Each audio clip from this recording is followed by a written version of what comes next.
इसमें हमारे सारे साइंस की जो क्वेश्चन है केमिस्ट्री की, जो अभी तक सारे एग्जाम्स में है, चाहे वो लोअर पीसीएस है, अपर पीसीएस है, ड्राफ्टमैन है, जितने भी रिसेंट के एग्ज़ाम हुए और जो पहले के एग्ज़ाम्स है उसमें केमिस्ट्री से जितने क्वेश्चन आए हैं ऑलमोस्ट 110 या 20 क्वेश्चन है, तो सारे कवर हो जाएंगे। और इसमें से रिपीटेशन काफ़ी होती है, तो हम लोग इन क्वेश्चंस को देख लेते हैं। ठीक है, तो जो हमारा क्वेश्चन नंबर फर्स्ट है ये फिजिकल केमिस्ट्री से है। ठीक है, तो पीएच कितना होता है हमारे वाटर का, ये होता है हमारा 7 होता है। ठीक है, और हमें पता है कि 7 से जब नीचे होगा, यानी कि 0 to 7 जो होगा वो एसिड वाले होते हैं, एंड 7 to 14 जो होता है वो बेसिक वाले होते हैं। तो हमारा 7 क्या है, न्यूट्रल है, यानी कि वाटर हमारा न्यूट्रल है ना। ठीक है, क्वेश्चन नंबर सेकंड है a radioactive element whose large deposits are found in India. ठीक है, कौन सा रिएक्टिव है, रेडियो एक्टिव है जो इंडिया में ज़्यादा उसमें पाया जाता है? थोरियम है। थोरियम का हमें पता है ना, केरला साइड को पाया जाता है। ठीक है, तो इसका आंसर है सी।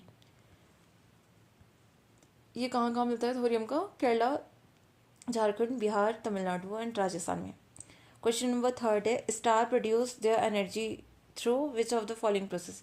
स्टार्स जो होता है वो फ्यूजन से करता है ना, स्टार्स फ्यूजन से करता है, फ्यूजन से करता है। ठीक है, स्टार्स फ्यूजन से करता है, सॉरी फ्यूजन से करता है। ठीक है, जब हमारी आइस मेल्ट करती है तो उसका वॉल्यूम क्या करता है, डिक्रीज होता है, इंक्रीज होता है, डिक्रीज इंक्रीज होता है, या रिमेन सेम होता है? जब हमारा आइस मेल्ट करती है तो इसका जो वॉल्यूम होता है वो डिक्रीज करता है, क्योंकि डेंसिटी क्या होती है, बढ़ती है। डेंसिटी बढ़ेगी तो हमारा वॉल्यूम कम होगा, अगर डेंसिटी कम होगी तो वॉल्यूम बढ़ेगा। ठीक है, मतलब ये इसकी इन्वर्सली प्रोपोर्शनल है। ठीक है, डेंसिटी अगर ज़्यादा होगी तो हमारा वॉल्यूम कम होगा। ठीक है, तो जब मेल्ट करती है आइस तो हमारा जो वॉल्यूम होता है वो कम होता है। ठीक है, क्वेश्चन नंबर फिफ्थ है plant add water to atmosphere, इस प्रोसेस को क्या बोलते हैं? इसका जो आंसर था इसका है इवेपो ट्रांसपिरेशन है, यानी कि इवेपोरेशन भी होता है, ट्रांसपिरेशन भी होता है। ठीक है, प्लांट्स किससे ऐड करते हैं एटमॉस्फेयर में वाटर? इवेपो ट्रांसपिरेशन से। ठीक है, अब हमारा क्वेश्चन नंबर 6 है। ठीक है, which of the following is pure and free from impurities, कौन सा वाटर जो होगा फ्री फ्रॉम इम्प्योरिटीज़ होगा? ये इसका आंसर जो है वो डिस्टिल्ड वाटर है, बट लेकिन जो डिस्टिल्ड वाटर होता है वो हम यूज़ नहीं कर सकते, हम पी नहीं सकते हैं। ठीक है, क्योंकि इसमें जो लाइफ को सस्टेन करने के लिए मिनरल्स होते हैं, ठीक है, वो इसमें नहीं होते हैं। यहाँ पे कहीं पे लिखा होगा, देख लेते हैं। ठीक है, डिस्टिल्ड वाटर क्या होता है? Water free from impurities. ठीक है, और it is not suitable for drinking because it lacks the salt जो हमारी नेसेसरी है लाइफ को सस्टेन करने के लिए। और जो डिस्टिल्ड वाटर होता है इसका यूज़ कहाँ पे होता है? मेडिसिन पर्पज़ के लिए होता है। ठीक है, अब है हमारा जो टॉपिक है केमिस्ट्री में, ये है इनऑर्गेनिक केमिस्ट्री। ठीक है, लिग्नाइट किस is a type of, lignite क्या होता है? लिग्नाइट हमें पता है कि कोल होता है ना, लिग्नाइट का कोल ही होता है, क्या होता है? हाँ, कोल ही होता है। ठीक है, lignite is a type of coal form from organic remains. ठीक है, ये ब्राउन कलर में होता है और इसका यूज़ कहाँ पे होता है? ज़्यादातर पावर जनरेशन के लिए होता है। Question number 8, common name of sodium carbonate, इसको क्या बोलते हैं हम लोग? वॉशिंग सोडा बोलते हैं। ठीक है, Na2CO3 होता है। ठीक है, सोडियम कार्बोनेट को क्या बोलते हैं? Na2CO3। ये किसका होता है? वॉशिंग सोडा का। ये हमारा 2021 के पेपर में पूछा था। हाँ, ठीक है, और बेकिंग पाउडर का फॉर्मूला क्या होता है? NaHCO3 होता है। कास्टिक सोडा NaOH होता है। ब्लीचिंग सोडा क्या होता है? CaOCl2, कैल्शियम हाइपोक्लोराइड बोलते हैं। ठीक है, तो ऐसे फार्मूला आते हैं जो क्लास 10th में हमने पढ़े थे। क्वेश्चन नंबर 9 है the substance which is the hardest in nature. ठीक है, हार्डेस्ट इन नेचर हमें पता है कि डायमंड होता है ना, ये कार्बन का एक आइसोट्रॉप्स होता है, एलोट्रॉप्स होता है, आइसोट्रॉप्स होता है, ये एलोट्रॉप होता है शायद। हाँ, ठीक है, तो ये होता है हमारा डायमंड होता है, हार्डेस्ट होता है। ठीक है, फिर देख लेते हैं हम question number 10, which of the following is not a ferromagnetic material, कौन सा नहीं होता है? आयरन होता है, स्टील, कोबाल्ट नहीं होता शायद, अच्छा कॉपर नहीं होता। ठीक है, कॉपर फेरो मैग्नेटिक मटीरियल नहीं होता है। फिर हमारा क्वेश्चन नंबर 11 देख लेते हैं क्या है।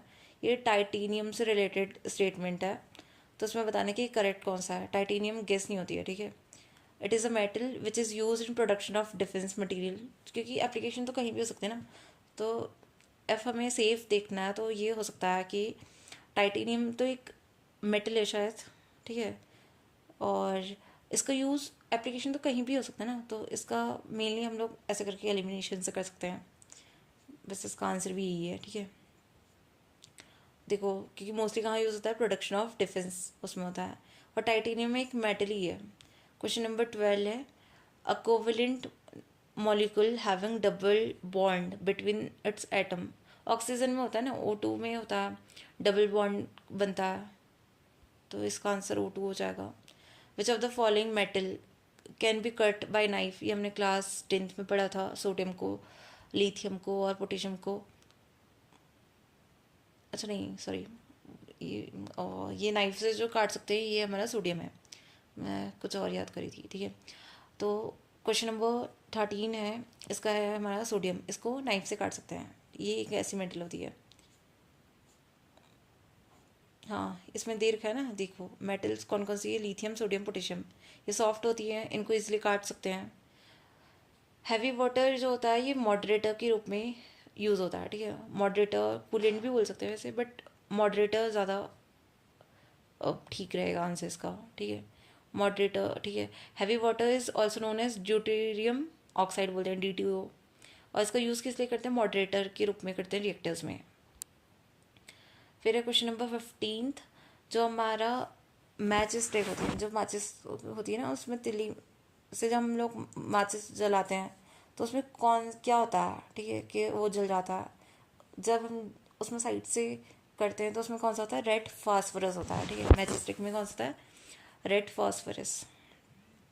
फिर हमारा क्वेश्चन नंबर 16, ठीक है, इसका क्या है, स्टेनलेस स्टील में क्या होता है, इसमें क्या है, element present in stainless steel, इसमें क्या होगा हमारा, इसमें होगा हमारा आयरन होगा, क्रोमियम होगा एंड कार्बन होगा, तो इसका आंसर है बी, ठीक है। ये क्वेश्चन बहुत बार आया है। तो फिर हमारा क्वेश्चन नंबर 17, क्वेश्चन नंबर 17, हाँ ये क्वेश्चन भी हमारा काफ़ी टाइम आया कि कोबाल्ट 16 का यूज़ किस में करते हैं हम लोग, कैंसर के उसमें करते हैं, ठीक है। और इसमें, ठीक है, इसमें कोई कौन सी नहीं होती है, इसमें यही है ना शायद। अच्छा, cobalt 60 is use generally in radiation therapy for treating cancer because it emits, ये गामा रेस को एमिट करती है, ठीक है, गामा रेस को एमिट करती है। Which gas is filled in tubelight at low pressure, tubelights में क्या होती है, नियॉन और मरकरी वेपर होती है, ठीक है। Question number 19, what is the mixture of with iron to make stainless steel, क्या यूज़ होता है उसमें, क्रोमियम और निकल होगा ना, सेम क्वेश्चन अभी ऊपर पूछा है, ठीक है। Which of the following is responsible for permanent hardness of water, hardness के लिए क्या होता है, ठीक है, परमानेंट हार्डनेस ऑफ वाटर, ये भी क्लास 10th में पढ़ा था हमने। कैल्शियम और मैग्नीशियम के क्लोराइड और सल्फाइड होते हैं, उसके कारण होती है, ठीक है, तो ऑप्शन ए हो गया। फिर हमारा क्वेश्चन नंबर 21, ठीक है, इसका क्या है कि प्लांट ग्रोथ के लिए असेंशियल नहीं है, ठीक है।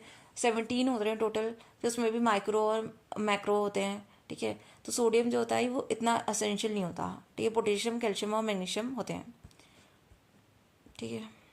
तो ये हमें दिए इंपॉर्टेंट मैक्रो न्यूट्रिएंट जो इंपॉर्टेंट है, carbon, hydrogen, oxygen, nitrogen, phosphorus, sulphur, magnesium, potassium, calcium, ठीक है। ये होते हैं हमारे मैक्रो न्यूट्रिएंट जो इंपॉर्टेंट है। और एक होता है माइक्रो न्यूट्रिएंट जो कम मात्रा में चाहिए होते हैं, जैसे जिंक, कॉपर, आयरन, मैग्नीशियम, निकल, molybdenum, chromium, sorry chlorine and boron. फिर नेक्स्ट क्वेश्चन है इसका ब्रास, हाँ ब्रास और ब्रॉन्ज हमेशा पूछता है, ठीक है। ब्रॉन्ज वाले में तो हमें पता होना चाहिए कि कॉपर एंड टिन होता है, तो ब्रास वाले में क्या होगा हमारा, ब्रास में होगा जिंक होगा, ठीक है, कॉपर एंड जिंक। हाँ, पीएच किससे रिलेट करता है, एसिडिटी एंड बेस है या वो बताने के लिए। एसिड में क्या होता है, O पॉजिटिव आयन होता है, बेस में OH नेगेटिव आयन होते हैं, ठीक है। तो इसमें जो हमारा क्वेश्चन है विस्कोसिटी ऑफ फॉस्फोरस आयन नहीं, विस्कोसिटी ऑफ हाइड्रोजन आयन है, इसका आंसर सी होगा, क्योंकि एसिड में ओ नेगेटिव होता है ना, सॉरी एच पॉजिटिव होता है, एच पॉजिटिव आयन होता है, ठीक है। देख लेते इसका आंसर सी है, हाँ ठीक है। वही है कि एसिड और बेस के लिए वो करते हैं, ठीक है। Question number 24, which of the following constituent of dust creates problem to asthma patient. क्या होता है ये होता है हमारा इनऑर्गेनिक पार्टिकल्स और पोलन ग्रेन्स क्या होता है, ठीक है। फिर क्वेश्चन नंबर 25 देख लेते हैं, ठीक है। Hydrogen gas also known as clean fuel, क्योंकि ये क्या होता है, रीज़न क्या है इसका, combustion of hydrogen gas does not produce CFC। हाँ, इसलिए तो क्लीन फ्यूल होगा। तो इसका ये एक्सप्लेनेशन भी ठीक है, दोनों स्टेटमेंट भी ठीक है। हाँ, तो ये दोनों ठीक है, ठीक है। ट्राइटेनियम किसका आइसोटोप है, हाइड्रोजन के होते हैं ना 3, तो ट्राइटियम किसका होता है, हाइड्रोजन का होता है। फिर हमारा क्वेश्चन नंबर 27, लाफिंग गैस क्या होती है, N2O होती है, N2O नाइट्रस ऑक्साइड डाइऑक्साइड बोलते हैं, ठीक है। हाँ, N2O होती है, ठीक है। Water for civil supplies is generally purified, जो हमारे घर में सप्लाई होता है वो किससे होता है, क्लोरीन से उसको करते हैं ना साफ, ठीक है। तो इसको बोलते हैं क्लोरीनेशन, ठीक है, इससे होता है। फिर है हमारा 29, ठीक है। Combination of what substance in the alloy render stainless steel non magnetic. इसका होता है हमारा, या तो क्रोमियम होता है या तो निकल होता है, निकल होता है शायद इसका, देख लेते हैं आंसर, निकल ही है, ठीक है। Stainless steel is an alloy of iron, chromium and nickel. Nickel render stainless steel non magnetic, ठीक है, निकल होता है। क्वेश्चन नंबर 30 है, प्लास्टिक में क्या होता है, ठीक है। प्लास्टिक किससे ऑब्टेन होता है, पॉली एथिलीन बोलते हैं ना, इसकी एक मोनोमर होता है, ठीक है, पॉली प्लास्टिक का पॉली एथिलीन।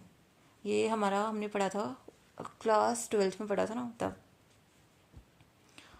है। फिर क्वेश्चन नंबर 31, अच्छा पॉलीमर कौन सा नहीं है, नेफ्लॉन भी पॉलीमर है, टेफ्लॉन भी है, पॉलीस्टाइरीन भी है, कैप्रोलेक्टम नहीं है, ठीक है। कैप्रोलेक्टम क्या होता है देख लेते हैं, ये क्या होता है, ये एमाइड है, पॉलीमर नहीं है, ठीक है। फिर क्वेश्चन नंबर 32, फिर से आ गया है कि कॉपर का अलॉय कौन से, ब्रॉन्ज और ब्रास, ये कॉपर के अलॉय है, ठीक है। फिर है question number 33, the gas use to inflate the tyre of the aircraft, ये कौन सी होती है, नियॉन होती है ना शायद इसमें, एयरक्राफ्ट के टायर्स में, नहीं नाइट्रोजन होती है भाई, नाइट्रोजन होती है एयरक्राफ्ट की टायर्स में, ठीक है। कौन सी होती है, नाइट्रोजन होती है एयरक्राफ्ट की टायर में, ठीक है। The nitrogen gas use to inflate the tyre of an aircraft as nitrogen does not support combustion like air which has oxygen and nitrogen does not corrode, ठीक है। इसलिए उसमें क्या होता है, उसको टायर्स में फिल करते हैं। क्वेश्चन नंबर 34, एल्यूमिनियम किसका होता है, ये तो बहुत बार पढ़ा हमने, बॉक्साइट का होता है, ठीक है। फिर हमारा क्वेश्चन नंबर 35, ये तो हमारा न्यूमेरिकल सा है, ठीक है, न्यूमेरिकल। इसका आंसर देख लेते हैं क्या है, मैं सॉल्व तो नहीं कराऊंगी। इसका है हमारा आंसर 11.11 आया इसका, क्योंकि वेट ऑफ H2O होता है 2 + 16 18, क्योंकि हाइड्रोजन का 1 होता है ना, ऑक्सीजन का कितना होता है 16 होता है, 16 + 2 18। फिर परसेंटेज वेट ऑफ हाइड्रोजन ऐसा करके निकालेंगे, देख लेना जिसको दिखना होगा। फिर नेक्स्ट क्वेश्चन है, which of the following is chemical name of bleaching powder, ये होता है CaOCl2 होता है ना, CaOCl2, कैल्शियम ऑक्सीक्लोराइड होगा ए। टेफ्लॉन क्या होता है, टेफ्लॉन भी प्लास्टिक होता है, हमने ऊपर ही देखा था भाई, ठीक है। टेफ्लॉन का क्या होता है, पॉली टेट्रा फ्लोरोएथिलीन। फिर हमारा क्वेश्चन नंबर 40, क्वेश्चन नंबर 40 है, which of the following is a dye. Indigo हमने पढ़ा था, इंडिगो रिवॉल्ट हुआ था, ठीक है। तो इंडिगो क्या है, हमारा डाई है। बायोगैस का मिक्सचर क्या है, मेथेन तो आएगा, और क्या क्या होगा इसमें देख लेते हैं, आंसर देख लेते हैं इसका, मुझे भी याद नहीं है, ठीक है। मेथेन होता है, CO2 होता है, H2 होता है, H2S होता है, ये होता है बायोगैस का मिक्सचर होता है, ठीक है। जिसमें मेथेन होती है 55 से 65% तक, CO2 35 से 40% तक, एंड हाइड्रोजन और हाइड्रोजन सल्फाइड होता है। ठीक है। In modern shock observer which gas is used, किसको यूज़ करते हैं मॉडर्न शॉक ऑब्जर्वर में? इसका आंसर देख लेते हैं। इसका है नाइट्रोजन, नाइट्रोजन का यूज़ होता है। ठीक है। फिर यहाँ से हमारा ऑर्गेनिक केमिस्ट्री है, तो ऑर्गेनिक केमिस्ट्री को देख लेंगे। इसके बाद सारे क्वेश्चन कर लेंगे आज ही इसको।